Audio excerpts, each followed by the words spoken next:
Hey folks, good late morning. How are we all doing? Today is Sunday, August 15th, 2021. I'm over at the Myakka State Forest, which is near the town of Inglewood, Florida. And the Myakka State Forest encompasses a large amount of land, especially in this part of the state. You would say that from the northern portion to the southern portion probably covers about 10 miles worth of land. So there's quite a bit of land that's protected here. And this is a bit different than just a preserve. This is supposed to be a designated habitat to protect the native forests that are in Florida. And most of the prevalent type of habitat that is here is the mesic pine flatwoods. But you can tell right now, since it is during the wet season, these trails are rather, well, flooded right now. And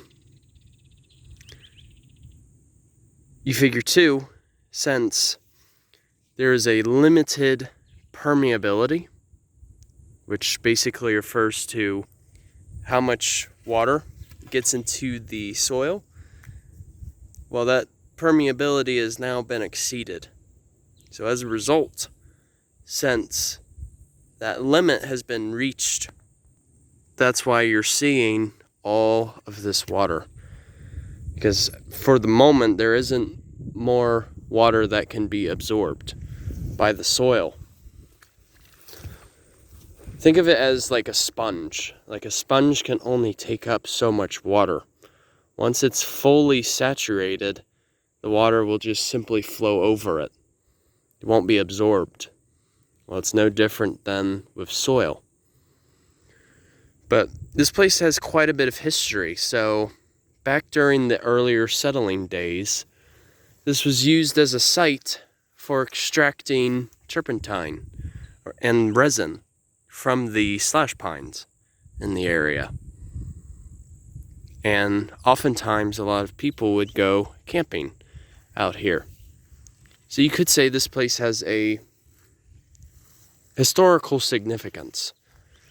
And not only that, but there are actually quite a few campsites out here. This is actually one of the places where you can witness the Myakka River flowing into the Myakka River itself. And I believe too, you can also find the headwaters of Angier Creek here as well, in the southern portion.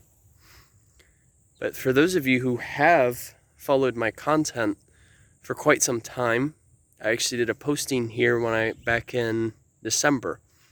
I actually had a camping trip out here with my good old mentor, Garrett, who leads, of course, the Eco-Preservation Project. So shout out to you, Garrett. But yeah, we went camping out here for a couple of days, and boy oh boy, was it a great time. But another plant that I wanted to point out with you guys, yeah, excuse me, these past couple of days I've been experiencing a bit of allergies. But I wanted to point out this guy right here, these flowers. Some of you may already know what it is, but for those of you who don't, this is the Lanceleaf Arrowhead.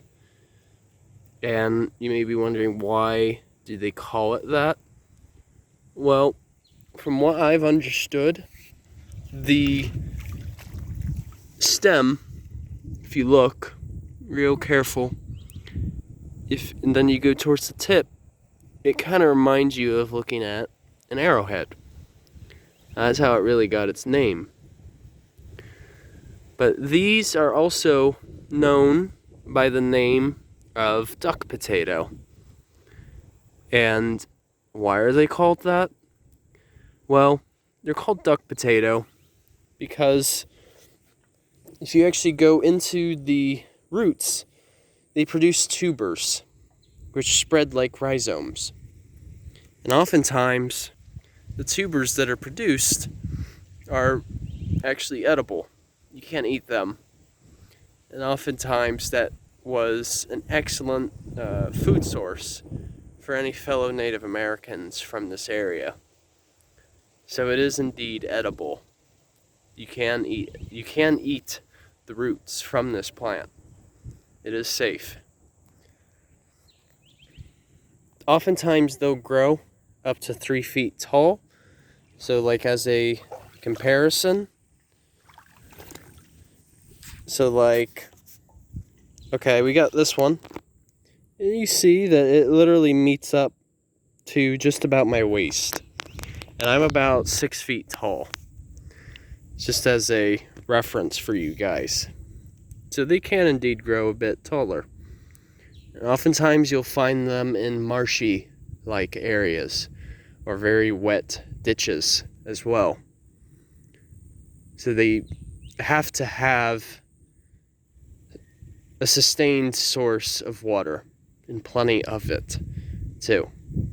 But yeah, that's the Lanceleaf Arrowhead, also known as the duck potato. It's alright, you guys. Hope you guys enjoyed this little snippet, and hope you got something out of it as well. So for those of you who go out on a hike nearby and see these flowers, you'll know exactly what they are. So, okay. Hope you guys enjoy your Sunday, and once again, Journey on a Journey is outwards. Take care, folks.